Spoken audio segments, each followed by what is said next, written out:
IVM. This show is powered by Storytel. Storytel is a platform with thousands of audiobooks available.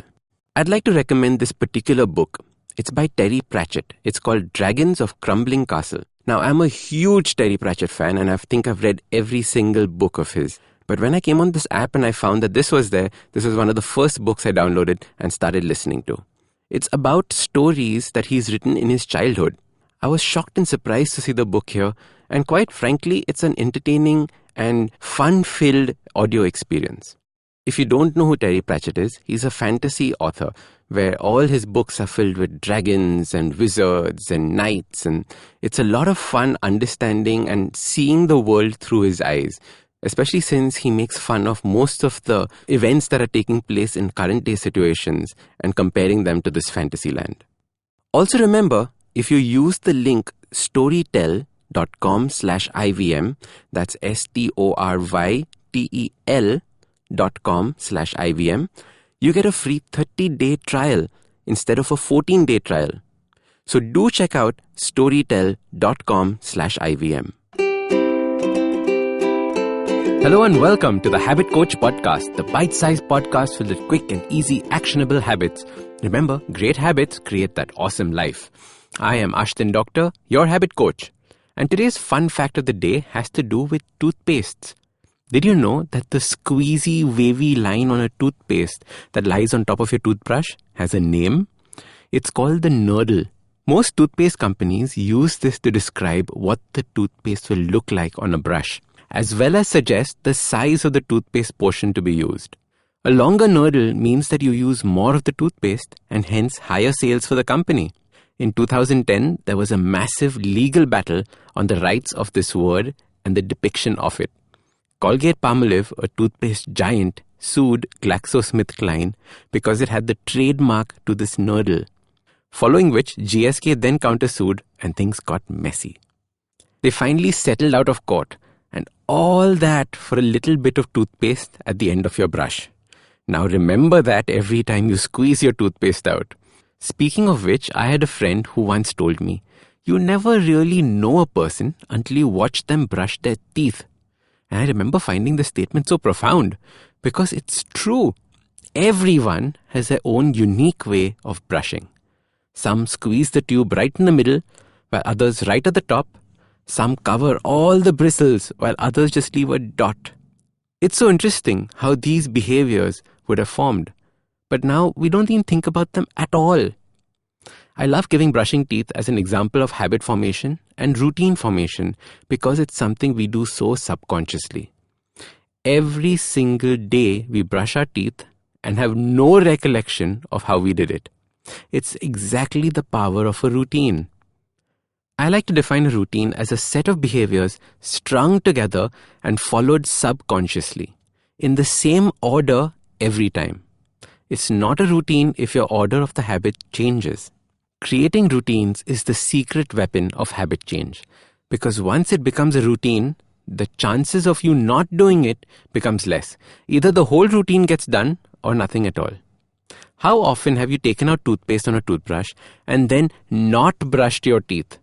Very rarely. Only like if someone decides to ring the doorbell at that point. Or the phone rings while you're midway between brushing your teeth. And that's uncanny how often that takes place. It's like they know what you're doing. Or in a hotel room where the housekeeping always comes when you're in the middle of a shower. Anyways, pet peeves aside, routines are what make or break the habits we form. Our goal is to seamlessly sneak in new habits into a routine that already exists. For example, putting a post-it note on the bathroom mirror with your affirmation or dream is a great way to brush your teeth and in your mind say that affirmation.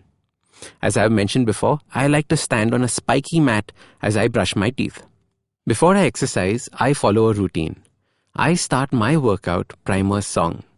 And if you don't know what that is, I will link it in the show notes below. Then I start to shake my arms and my legs, feel where I'm sore and if there's pain. I squat down all the way, I center myself and bring focus to what I'm about to do. I imagine the kind of body I want, power, aesthetics, etc. All this is important because it gives me what I'm about to do intention. Then I warm up. Our lives are made up of routines we create. Unfortunately, if we do not create routines with intention, then routines are created by default. These default routines are suboptimal. They do not allow you to achieve your highest potential. As your habit coach, I want you to live with intention, to create with intention. I want you to consciously engineer your routines. Think about which habit will follow which habit. Which routines in life make your life easier? Which routines in life ruin them? Which routines are practical? You see, your entire life is nothing but a set of routines. One after another after another. Driving to work is a routine. Making an omelette is a routine. Even the way we speak to people is a routine. How many people do you know who keep repeating the same question over and over and over? Or every time you meet someone, what is the default way of greeting them? All these are routines. Imagine if we catch ourselves through the routine and consciously, with intention, begin making changes. No longer will you ask, "How are you?" and then not wait for a response. Or say, "Tell me more," when the conversation dies down. Every time you see something you desire, what is your default routine? "I love that car. Oh, I wish I had it. Look at that idiot driving it. I bet he has a lousy personality." So many of us have jealousy or FOMO as a routine. As your habit coach, I want to tell you that all these things are routines and you can change them with tiny habits and start tweaking them now. Routines make up your life. So design your routines well and consciously. Create them. Don't just live them. So start these habits and share with us your progress using the hashtag #TheHabitCoach. If you like this podcast, don't forget to check out other interesting podcasts on the IVM network. You can listen to us on the IVM Podcast app or ivmpodcast.com. You can also follow us on social media. We are at IVM Podcasts on Twitter and Instagram. If you want to reach out to me, I am Ashdin Doc on Twitter and Instagram. You can find lots more information on my website, awesome180.com, or check out different content on my YouTube channel called AWESOME180. That's Awesome180. Hey, I hope you enjoyed that episode. And if you enjoy listening to content on the IVM Podcast Network, let me tell you about a couple of things that you should check out this week. On Know Your Kanun, Amber talks about holding aggregators like Ola, Uber, and others liable for deficiency of services. On Mr. and Mrs. Binge Watch, Janice and Anirudh continue their Emmy mini-series by discussing nominees in the Best Drama and Comedy Series categories. On the Edges and Sledges Cricket Podcast, Varun and DJ talk about the Ashes and all the buzz around the India-South Africa series. On 9XM Soundcast, Eva is joined by Bollywood singer Dev Negi. He talks about his journey from Uttarakhand to Mumbai, folk music culture, and working with music composer Preetham. On The Habit Coach, Ashdin shares a simple habit to expand your comfort zone by stepping out of it. On Varta Lab, Akash and Naveen talk to Tejinder Singh, the man behind the popular Insta handle Kamakha Photo Artist. Thanks, and we hope to see you again soon.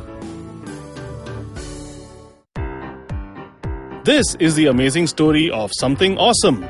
Once, Chuck decided to start a podcast. And so he did. The end. Okay, that was a crappy story.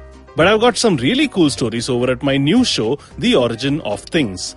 On this podcast, I look at the stories of how brands came into being and sometimes evolved out of quite unexpected circumstances. And to make it really fun, I reveal the name of the brand and sometimes a category only at the very end.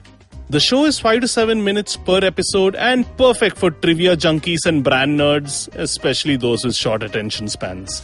New episodes out every Wednesday on IVM Podcasts app or website or any podcast app or site that you happen to prefer. End of story, they lived happily ever after.